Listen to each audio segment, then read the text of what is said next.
Hello guys! For today's video ay isi-share ko lang sa inyo ang isa sa mga tourist spot dito sa Vietnam. Ito ay tinatawag nilang One Kim Lake.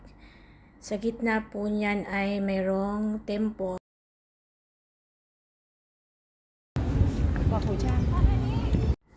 Ito nga pala ang loob ng temple nila guys.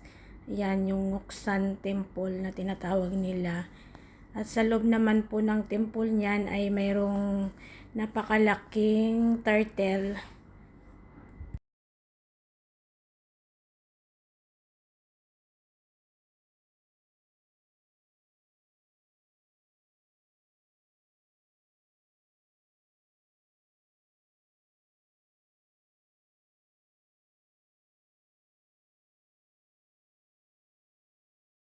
Thank you for watching.